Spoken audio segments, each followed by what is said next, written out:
Okay, I think why don't we just, I think since we're waiting, I mean, I'm sure the people are still coming in, so and then we won't talk about the technique first, we will just still explain further about anything about, anything related to what we're going to practice, but not the method, okay? Why don't you, if you have the additional handouts, can you turn into page 2? 你们这边在座有没有人不会听英文的？我知道有个老人家之外，应该没有，我只是跟他讲方法的时候才说，他也可能跟他讲广东话而已。So in the additional handouts, turn page 2, okay.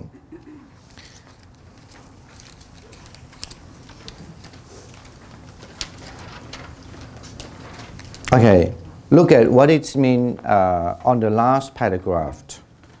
The good friend is one who possesses special qualities. Okay, no, I think before that there's just one thing is about. So, in additional handouts, so it is the one who gives the twofold meditation subject. That is called the giver of the meditation subject. I mean, usually when you say what is meant by 教授业处者, mean the teachers who are teaching the meditation subject. Okay, so of course in Pali it's called Kammatthana Dayako, mean giving the meditation subject, mean giving instruct the meditation subject. Okay. Now, of course, in Buddhism, the once a very famous statement is once Ananda talked to the Buddha, and then anyway, the Buddha asked Ananda, the attendant of the Buddha, he said, what do you think, Ananda, a good friend is about? And then the Ananda replied to the Buddha, good friend in Chinese called san, 善知识 or 善友. And then the Ananda replied to the Buddha, he said, oh, certainly it's very important to have good friends. Because to have good friends, it will fulfill half of our being like a practitioner. In other words, mean to help you to become, basically mean to help you to become, usually having a good friend means help you halfway to be a noble person, mean to become a saint, okay? But then the Buddha actually corrected Ananda. He said, no, actually having a good friend is not just a halfway to help a person to be a noble person. Having a good friend actually is a full way for helping someone to be a noble person. In other words, mean 亲近善友 in Chinese, it is not, do not consider it just only halfway for noble, but actually it's a full. In other words, mean don't take it just help you halfway. No, it's actually help you all the way to become a noble person. Now, because of that, a lot of people have a discussion about what mean by the sanyo, what does mean by the Kalyana Mitra. Okay, I think if some people who are reading English text, they always read the book like Kalyana Mitra or Kalyana Mitra in Sanskrit, or in Pali Kalyana Mitra, and or friends, good friends. What does it mean? In Chinese, it's 善知识 or 善友. Okay, So let in the Pali say, Dan Kammatthana Dayagang Kalyana Mittanti. They say, who is the one who give you the good instruction of meditation?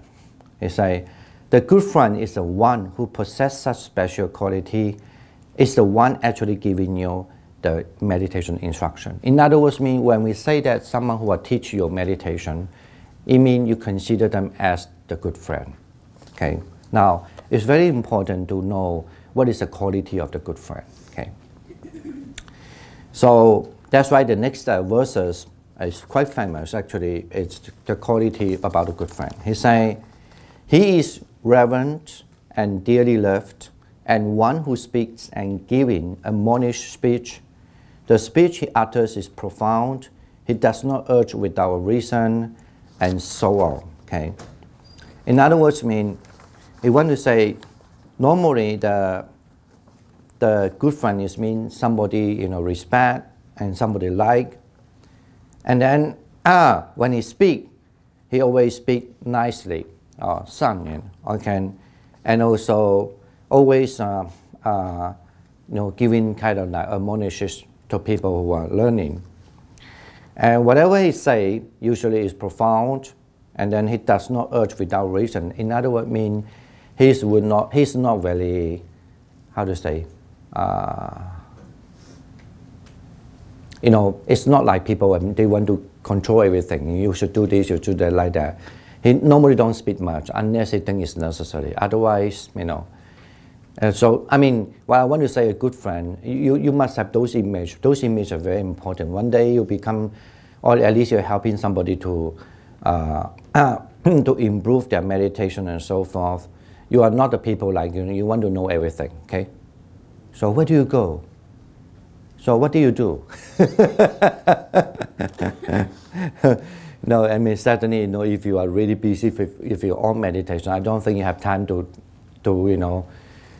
really, wanted to check out other people's business. I guess that's what is meant by that good friend is about. Okay, let's move from the page 3.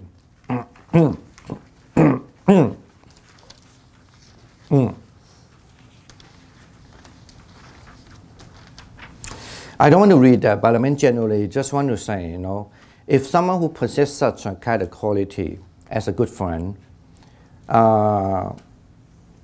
it's always, I mean, I think the English translation is not here. Yeah, I didn't put the English translation.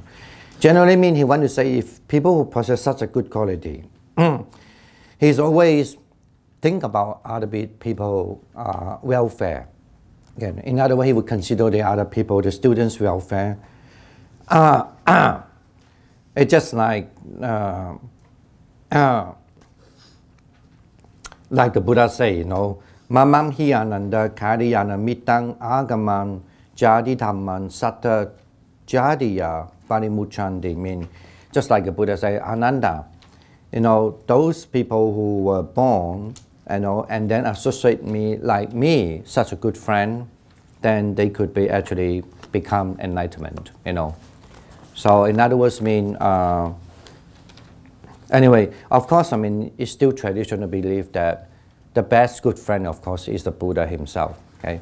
Because if you have this good chance to associate a good friend like a Buddha, so I mean, that is the most blessing thing, on earth, okay? But I want to say also, the image of the good friend sometimes is a little different from a Chinese. I think the reason is because Chinese somehow later on, I'm not talking in the long past in China, but in the nowadays the Chinese do not usually emphasize the term good friend. They always emphasize the teacher. I mean, so that's why the relationship between the teacher and the students, well, the people who are interested in meditation are really distant because teacher is always like very high. But that was actually not the original understanding of Buddhist term. The Buddhist way is always, even the Buddha never want to show I'm the highest, but it just, there are many stories of Buddha, even sometimes he went to some other places. And then those who anyway, in those days there are so many other monks, you could say, practice in a different area. And after they talk, only after they talk on the halfway, they realize maybe they were talking to somebody who were really very good at like the teachings, the Dhamma. And then he said, are you the Buddha? Because how come you know so much like that, So that you knew that actually the Buddha is always very friendly. In other words, I know that in the West approach of the teacher, they always wanted to take the teacher almost like a good friend, kind of like a friend halfway. But the Chinese also take the teacher almost like the authority, like, but actually that definitely is not the Buddhist concept. I mean, I'm not here to discuss about the culture now. Culture is a different thing. But when you talk about it, the Buddhist culture, usually I also noticed that usually when I met a teacher who are, I think the good teacher to me, at least, this is my opinion, are usually very friendly. And then you would never know how to say, how profound he know the teachings. Usually he would just, this is my opinion, because Why I want to say so? Because in the past, when I become a monk, the same thing for even you guys, but to me, when I become a monk, we always have looking for the models, like, oh, hey, look, that monk. Even though it's not like we deliberately do that, but it's unconsciously you do this.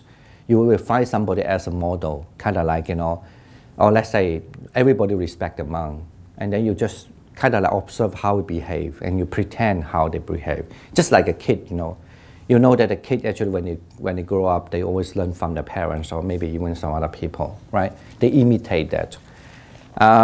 This is all about the image projection. But then in the earlier time, of course, and even in the Theravada tradition, there are lots of monks very serious too. And looks like lots of monks are not necessarily very friendly. I don't know really well personally, but at least from the outlook. But then my experience tell me when I met some meditator, of course first when I see the meditator teacher, when I went to a retreat place, I was so worried and kind of like you're always afraid the teacher is going to score you, say, oh, you're stupid, you are not well and so forth, you didn't do your job well. It's like that you get this kind of scare, afraid. But usually my experience tell me when I met the meditation teacher, they all are very friendly.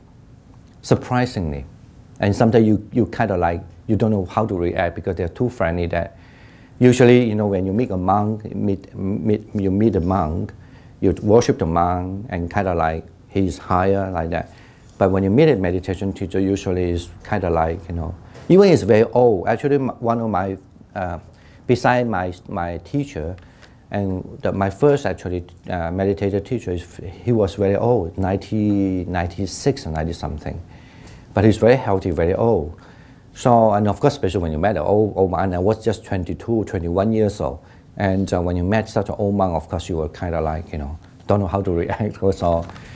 And no, but it's really friendly, just like your grandfather, kind of like, how are you doing? So do you eat well? And then first he would praise you, you have a good hair, your hair looks very nice. And he wasn't an Asian, so he wasn't like a Chinese. He would say, oh, you are Chinese, you see. So you got a different color of your hair, something like that. He would make some remarks. I think of course now I think he want to make those remarks just make you feel comfortable. He doesn't want you like, are you doing well?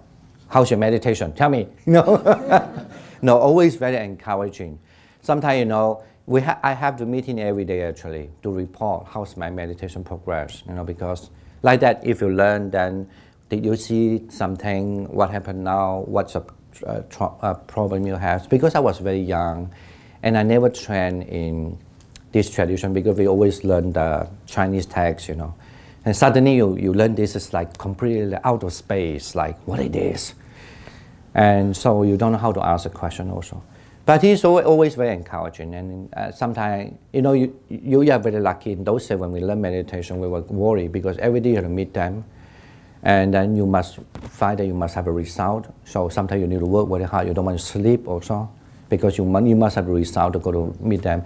Well, not necessarily that's what they want. They understand, but we think that, oh, I must have a result, so I work and work. Sometimes you're so inside, you're so tense that you cannot meditate very well. Yeah. But anyway, they are always very encouraging. And this is one thing. And the second thing, whenever I met good teachers, actually even including, for example, Dalai Lama and some other good teachers, when you met them, I think usually when they are very good at their teaching, and this is one thing is because they understand what the good friends mean, the meanings of good friends is. And the other thing, they are very confident about themselves. In other words, they don't mind people challenge them.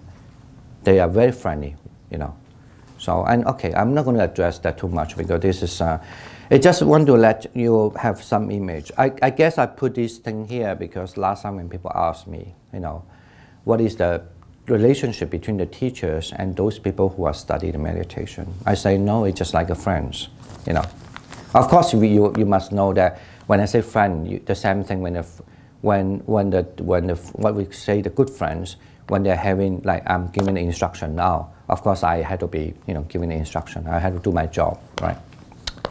But it's always just like a friend. You can talk, And then also we must learn to respect each other, like that, basically. Okay. The next paragraph, actually, I put this for all these mostly.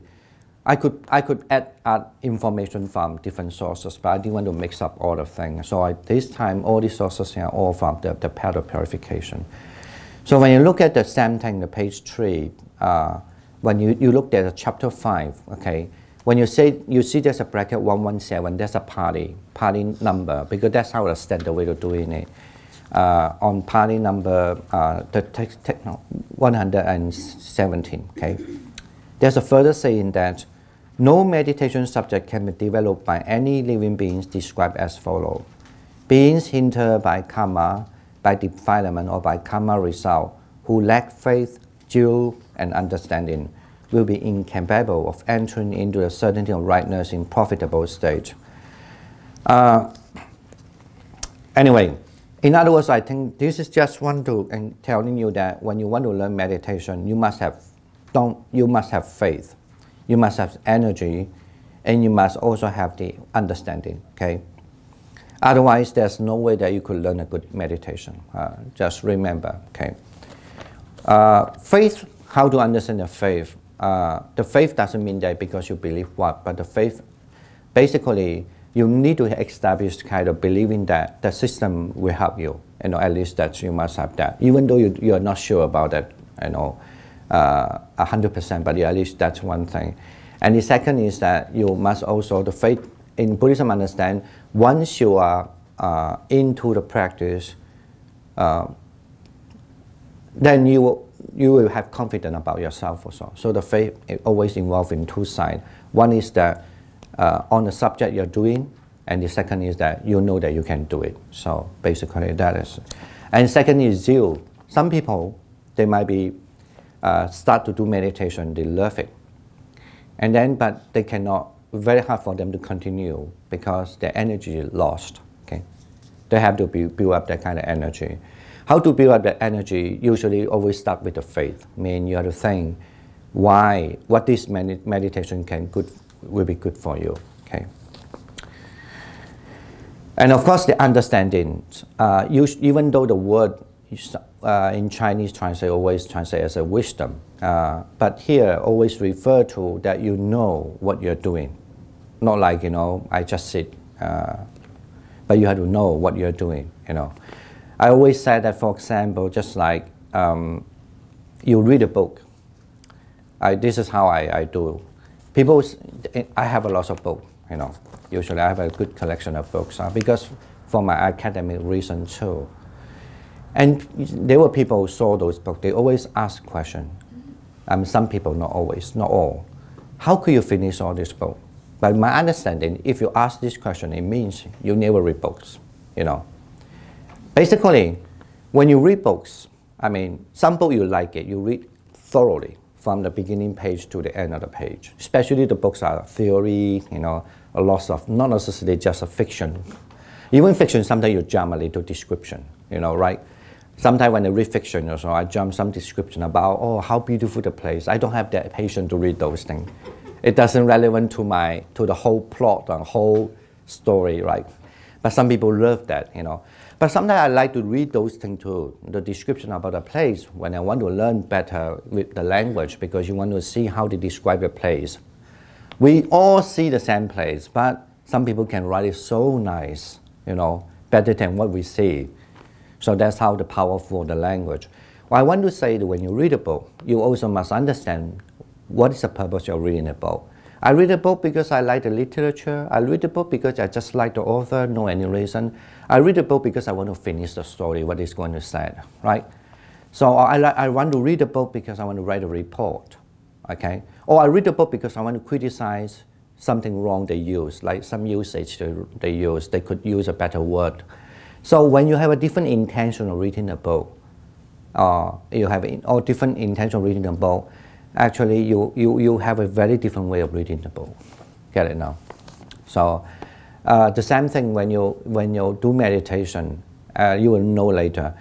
When you practice the mindfulness of breathing, in breath and out breath, so sometimes for the instruction purpose or the sake of instruction, If you are practicing the in-breath and out-breath for the concentration, you have to know this is for practicing concentration.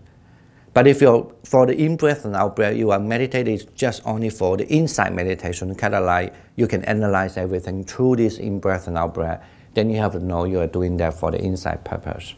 That's different. Or even sometimes we do the breath for no purpose. I know, for no purpose, because I don't want to, I just sit there and I feel in-breath and out-breath because when I say no purpose, I mean, let's say I want to sleep.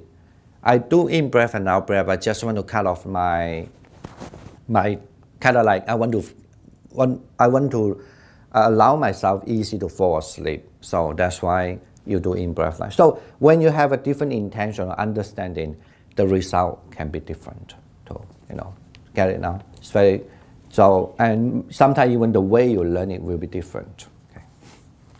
That's why I say that's called the understanding. If they don't have those three things, it is very difficult that you can really have a very good result of your meditation. Okay. So that's why I say, so the task of devotion to meditation subjects must be undertaken by clansmen who has no hindrance by karma result, who shuns hindrance by karma and by defilement, and who folds the faith jewel and understanding by listening to the Dhamma, frequenting good men, and so on. Okay. Okay. Now we are back to, let me see what are they, I think. Because I'm going to explain that a little bit later about when you meditate certain time, and they will have the sights comes to you. 就是有些禅相会出现. When the sight comes to you, what are they? I will discuss that. I think maybe after the meditation, maybe later. Let me see. I think I need to come to this page 5, maybe.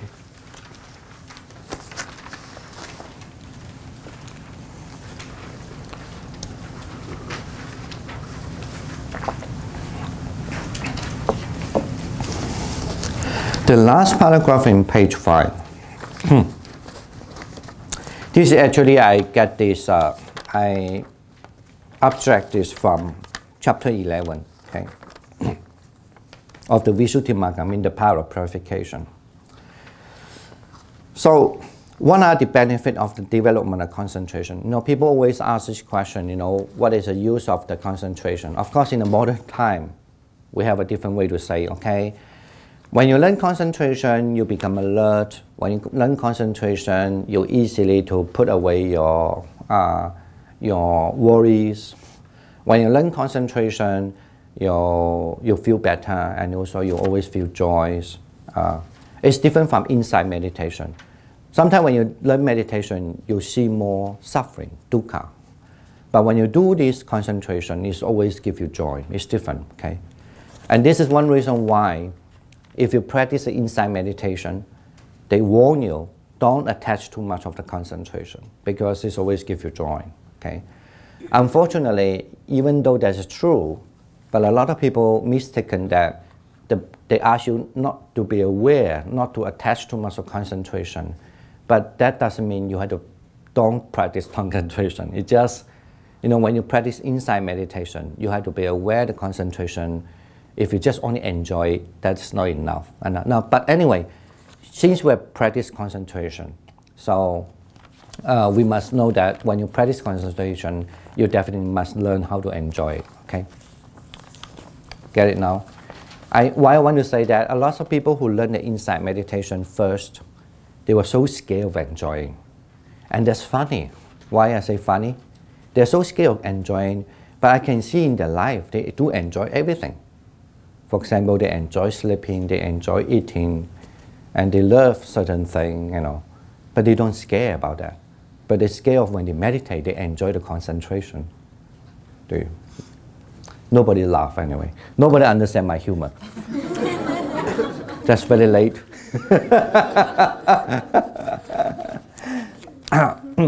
But I agree also in the Buddhist teaching, when you do insight meditation, definitely you need to know that even when you're in the concentration, that kind of love concentration is attachment, okay? But that is for very advanced stage, okay? You have to be really, kind of like, you must learn how to be happy first. Only when you are happy, you start to know even the happiness all the time, even the happiness is also have the nature of impermanence, or kind of like, or the nature of what we call unsatisfactory and so forth. That is only when you're happy. So that's anyway. I would address that if in case in the future talk about this insight meditation. But I mean, this is how general people understand it. So okay, that concentration helps you to focus, help you to put away your worries, your depression, and so forth. That's very modern way of saying. And I agree. Actually, it's very important to emphasize on that, because nowadays we are too busy. We don't know how to control our mind. Sometimes we also, anyway. So we also easily have a lot of mental problem nowadays. There's a research about, even in the area like in America, the most rich place, then you have lots of people have a mental problem too, because they become much more vulnerable, like that. Okay.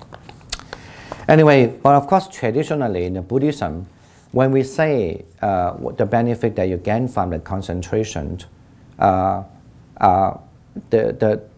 what their interest and focus are very different. Let's say the first one, okay? Herein, the benefit of development of concentration are fivefold, as the blissful abiding here and now, and so on, okay?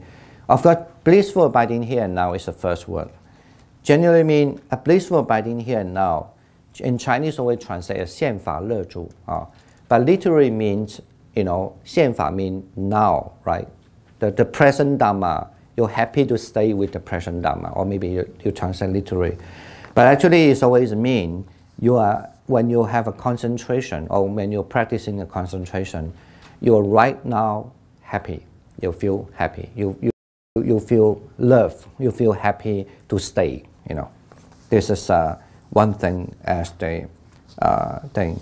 If the people ask you why you want to practice meditation, because the one thing that first benefit you get is because you will feel anyway, you feel you kind of like, because of you have concentration, so you can live right now here happily, basically. That is the first thing. This is very popular in the Buddhist text. Always say that the Buddha say, if you practice concentration, or if you want to analyze more, because your mind is purified. When your mind is purified, so then you live now, right now here happily. That's the first.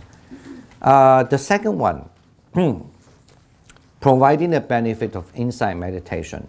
So basically, you can read every word later yourself. Okay.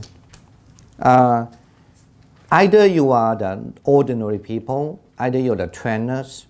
So when you think, after emerging, we shall exercise insight with concentration consciousness. In other words, mean when you are the ordinary people, mean you are the people who are not attend anything. But if you are the trainer, mean you attend the first sainthood, the second level sainthood, and so forth. And either whether they are the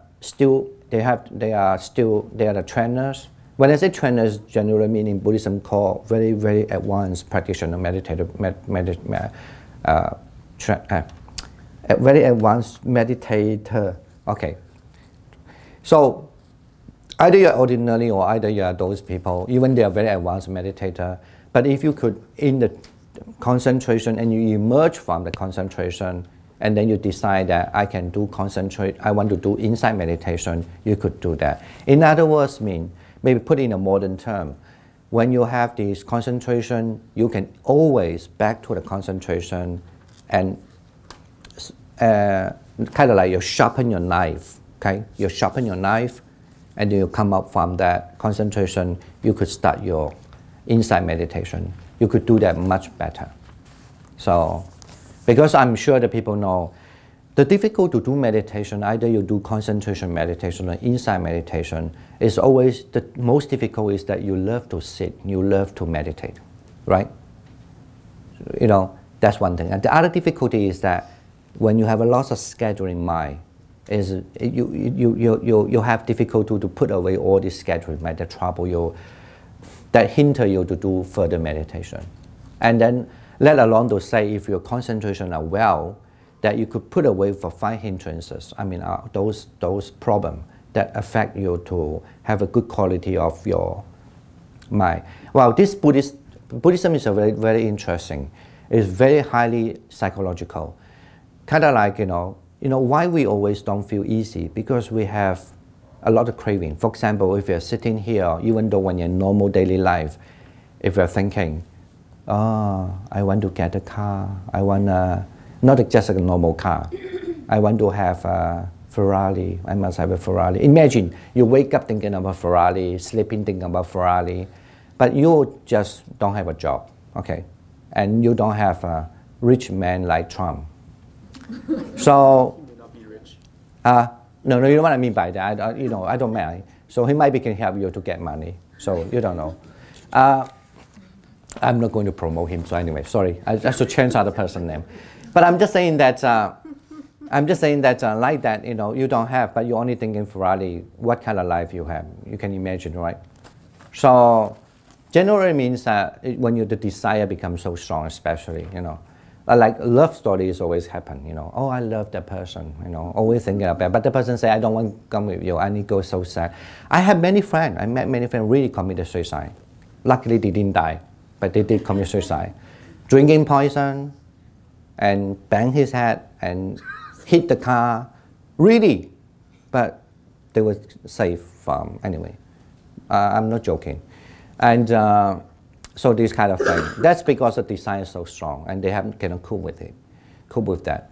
And the other is what we say, that's the first hindrance, right? Desire. And also if you are, some people they have a bad habit, not habit, a kind of become a bad thing is their physical body, they always want comforting. I always want to see nice thing, hear nice thing, smell nice thing. So it looks like they have everything. They have people massage them, they can hear the nice thing all the time, nice music, whatever they like. Nowadays it's very easy, you can pick any music. But I'm sure you know that life. If you pick the music, hearing that all the time, you feel tired of it, Even the music that always you love, still, when you hear that again and again and again and again and again and again and again and again and again, you get very upset with that too. Well, I want to say that kind of only looking for the comfort to give you a good life is not always, cannot sustain all the time, right? So then you have to learn sometime, not that you have to put that aside. So this is the one reason you learn meditation. Now I'm saying the story is that like if the people always look for those things, they will suffer. And the other is that if the person do not know how to control that, they must learn not to rely on that all the time. I don't mean that you don't live with those.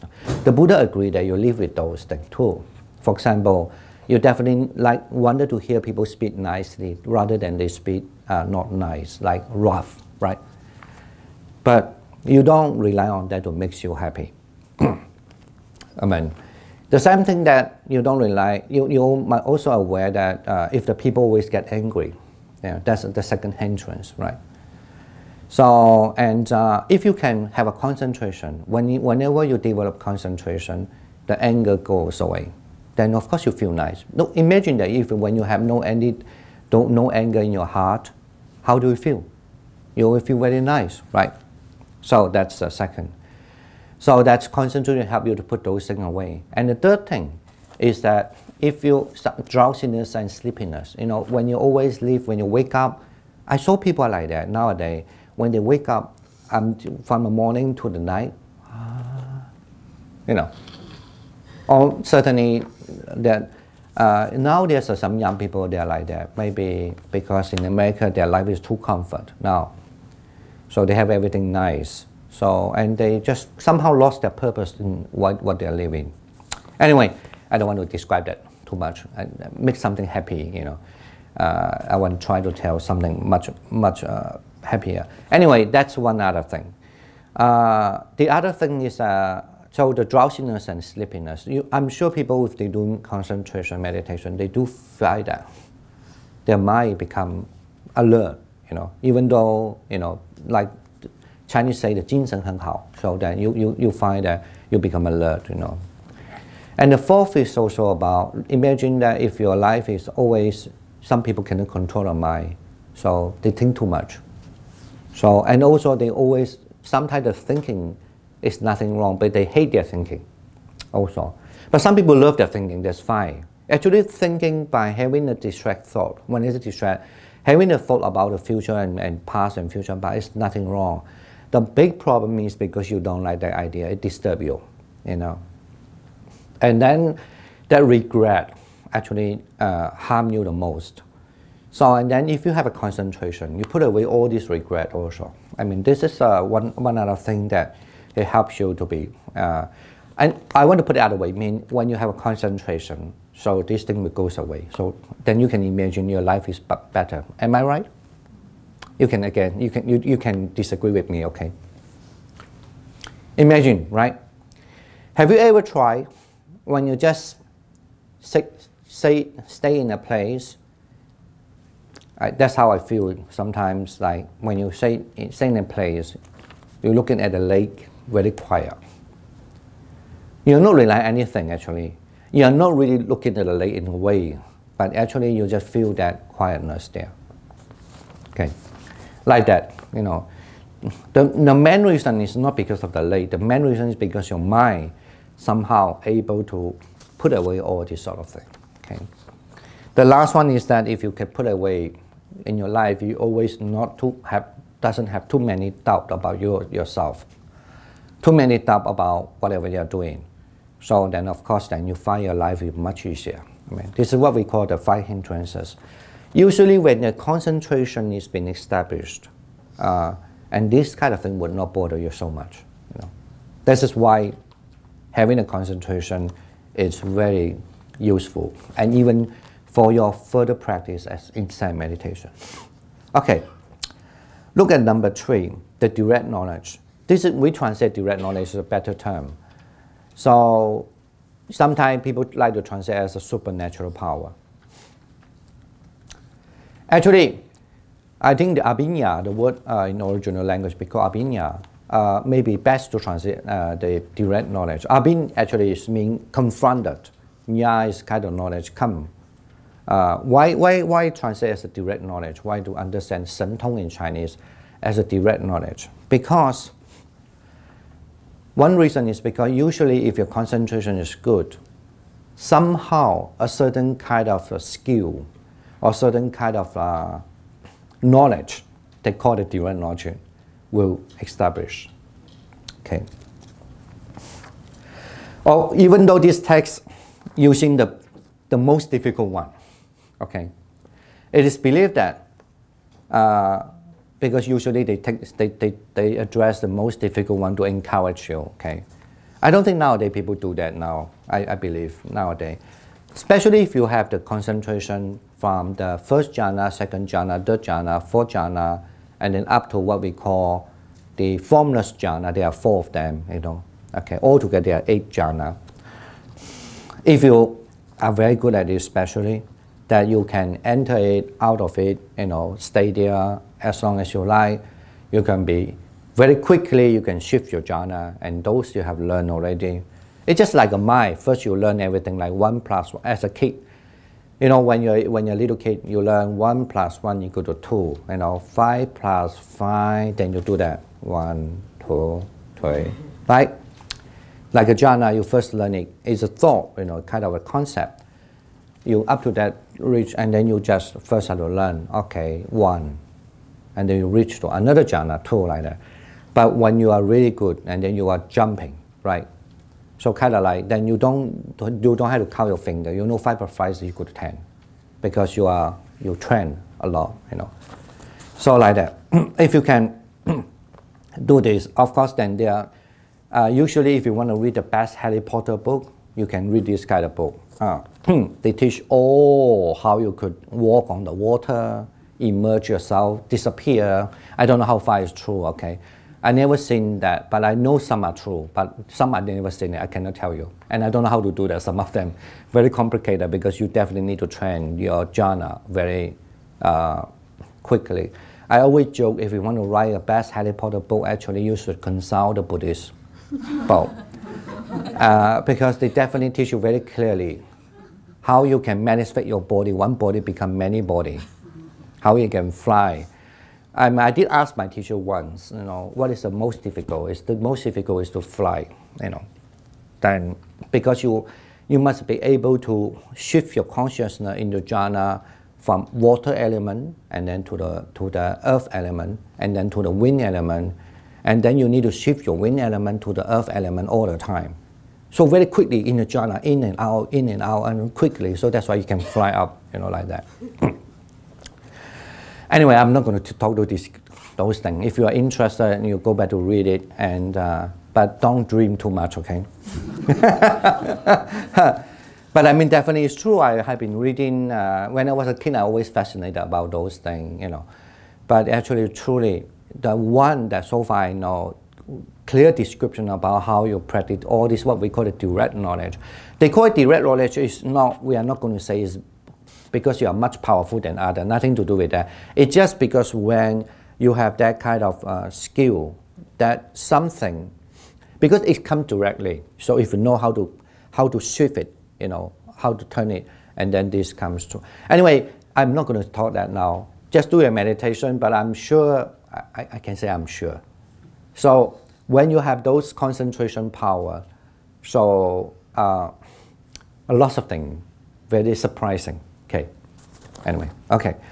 I mean, the most common, of course, is when you practice this, that the divine eye will comes along. When we say divine eyes, mean. Should I talk that now? No, I think I shouldn't. Something that what you want to see, it will appear. Something like that. Okay. We believe this is pretty normal for everybody. If you have a concentration, it will be there. So that's why you want to practice concentration. Please don't tell people because of that. Okay, people will misunderstood you, and especially a lot of people, what to call in English? 就是骗子叫什么去? Anyway, a lot of people are not really true. They know this thing, and they might be just doing that for business, cheating, whatever. I'm just saying that that's the reason why I don't talk that, because you practice concentration for that reason. It's believed that if you're really good at concentration, somehow you have certain ability comes along. And there's certain ability definitely you need to practice. You have to learn how you shift this, how you shift that. For example, it says that if you want to disappear from here, first you must be able to observe the earth, right? When you meditate, the earth appear, and then you have able to enter the jhana. And when you're very good in that moment, when again you look at the earth, you don't observe that as a earth, you observe that as a water, then you can just disappear. Like you are diving in the water. And you just thought, I want to be dive here, I want to be out there. So just like you immerse yourself from the water, and then you appear from there, because you could able to see all the earth element, change it to the water element. That's the one of the thing.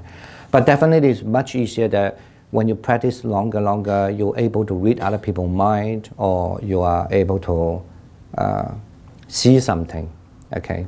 That kind of like you have a telescope with yourself. And anyway, right, maybe that's a fascinating story, but I need to skip that now. Especially I don't like people tell you that, why you come here to do concentration? Oh, because I want to have direct knowledge. I know, I would be in big problem. Nowadays, it's a taboo, okay? Okay, and the number 4, is the other benefit is a benefit of improved form of existence. What does it mean?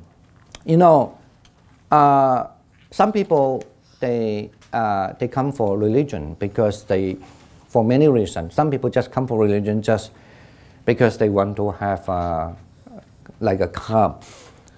When their mind is calm, they can be alert, they can be focused, and so that they have a better achievement in their life, right?